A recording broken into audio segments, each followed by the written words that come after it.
Alright, hello and welcome to the Banshee Prime Access review in Runway. So, I'm going to show everything that comes in the Access, colors for it, and give my first impressions on all of the items just in general. So, first things first, we have Banshee Prime herself and the Sundana that comes in the accessories pack. I think that this looks great. I think this is an enormous step up from regular Banshee, and it just looks fantastic in general.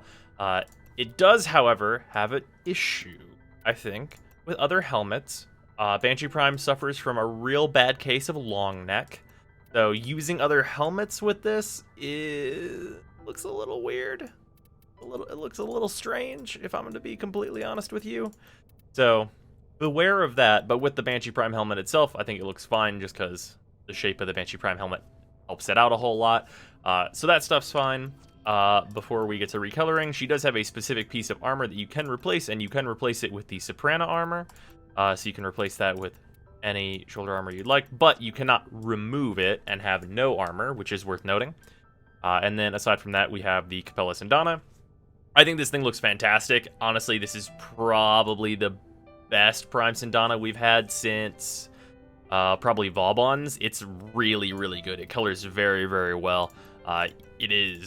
It's a real nice Sundana. It looks very, very good. It's got a really nice balance of color, and you can like, even these colors that might not normally look really great together look pretty fucking good.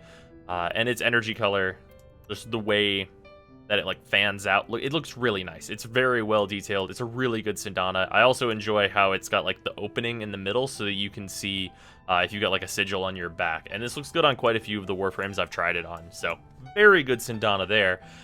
And otherwise, let's get through some colors on Banshee. I don't think Banshee colors fantastically. I think her primary and secondary could be a little less all-encompassing, because primary and secondary cover about the same area. But everything else is fantastic, so if you can come to an agreement on your primary and secondary colors, or like make them very close, as I've done, my Banshee Prime looks like this, which I think turned out great. I went with a like black and a lighter black to have the primary and secondary not really be too opposed to one another.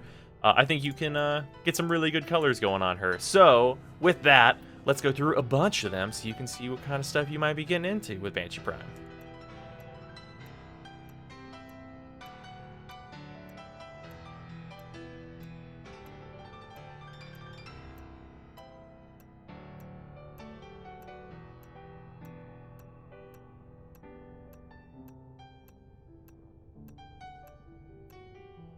Oh wow. Ooh. Ended on a... It's actually kind of nice, actually. I like that one. Anyway, and then, you know what, for funsies, let's go to attachments and copy those. That is actually not abysmal. Could use like maybe like a lighter red, but otherwise, pretty nice.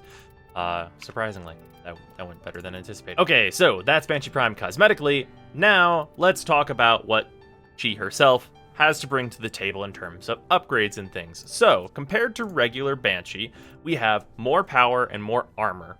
Now, as you can see, it is only an increase of 50 armor, but an increase of 50 armor from under 50 is incredibly large as compared to an increase from, let's say, 300 to 350. Because of the way armor scales, you're actually gaining over 10% more damage reduction, which, as it turns out, is a hell of a lot. So that is actually a really good little boost to the survivability of Banshee just by itself, but even on top of that, she also gets an energy boost going from 150 to 175 base. So that is also enormous, because when you combine the armor increase with the energy increase, and you're using quick thinking with Prime Flow, it means that Banshee Prime is actually incredibly hard to take down, which is a huge boost to her survivability, which means not only with her new energy can she very easily be a carrier in Law of Retribution if you're looking to do raids, and be very, very helpful in the end stages of that with killing the final boss due to her sonar. It also means that just in general, any mission you're running, if you're using Prime Flow Quick Thinking, you're going to be very, very fucking tough, which is not something regular Banshee can really attest to. Even with Quick Thinking Prime Flow, she was pretty squishy. So that is a huge boon to the effectiveness of Banshee Prime, and I'm very, very happy that she's a bit on the tougher side now. As for her powers, whenever she came out, none of her powers have changed. That stuff all remains exactly the same as regular Banshee, so no worries about that. And besides that, let's move on to Euphona Prime, which I have some thoughts on. Euphona Prime is a bit interesting. This weapon is... It looks great, and we'll go over that first. I think this weapon looks fantastic. It might have a bit too much like metallic gold for some people. Personally, I'm into that, but let's go over some colors and see what you can get into with this thing.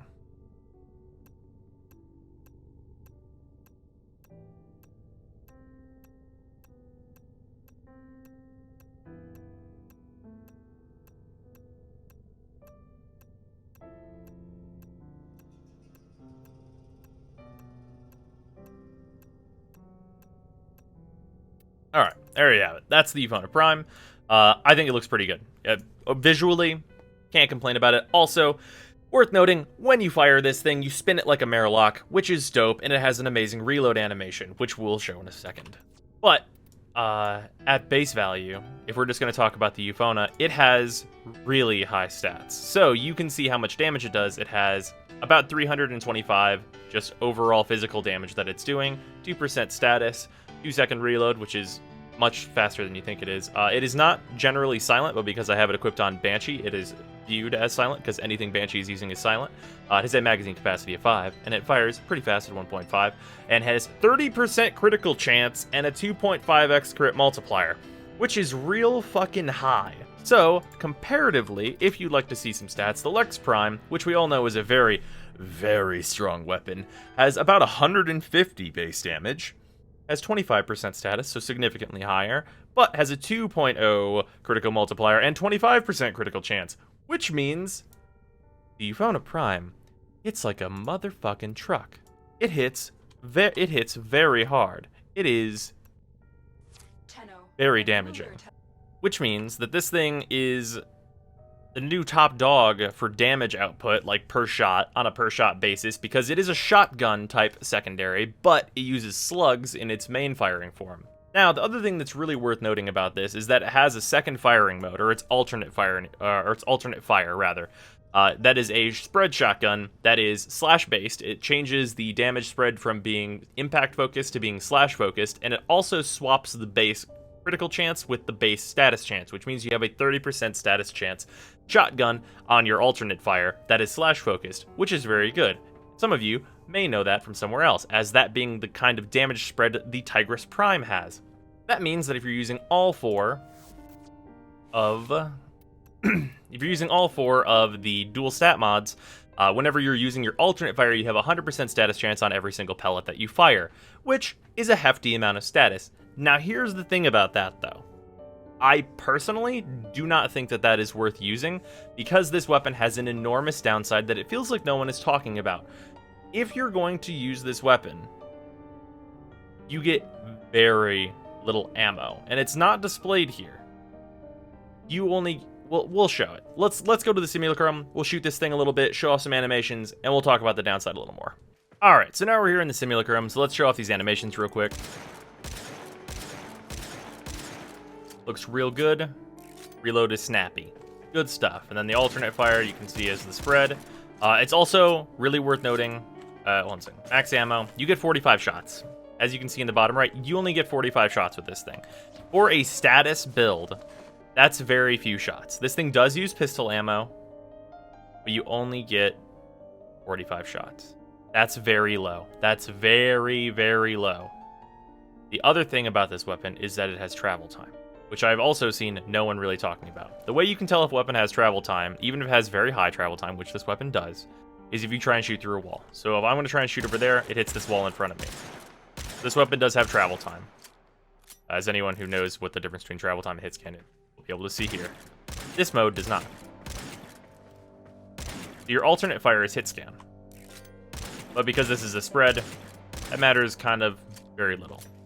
So, main fire, slugs, travel time, alternate fire, hit scan. Which is very weird and very worth noting for anyone who is going to be using this weapon a lot.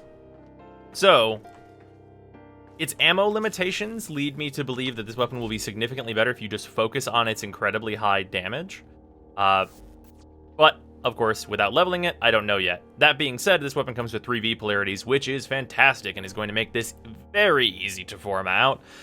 So, with that, that's pretty much all I've got to say right now about the Euphona Prime. Expect me to have a YOG use on it tomorrow, because I'm going to be leveling it and putting the form into it, and all that some such. Moving on, let's talk about Helios. Helios Prime. So, not much has changed for Helios. If we look at the difference between Helios Prime and regular Helios, he just gains 50 health and 50 armor, which, as we said before, that 50 armor gain is actually pretty significant, and him going up a bit in health is desired, because him being tougher is a really nice thing to have. So, that's all well and good. I do have a minor complaint in that if we look at Carrier, regular Carrier went from 200 and then 50 for health and armor, which, as we can see, for Helios, 200 and then 50. And then if we look at Carrier Prime went to 400 and 150. So, I don't know what's going on with that, because that seems like, that seems a little unfair to Helios Prime, doesn't it? I don't know, it seems a little unfair to me.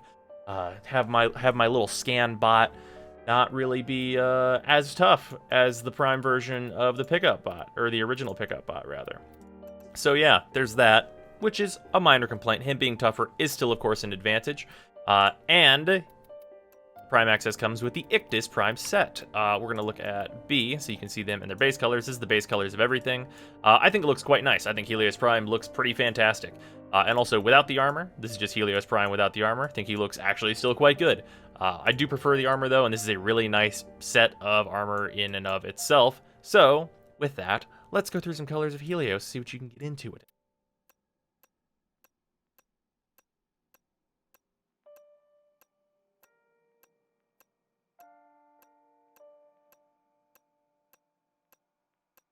Colors pretty well.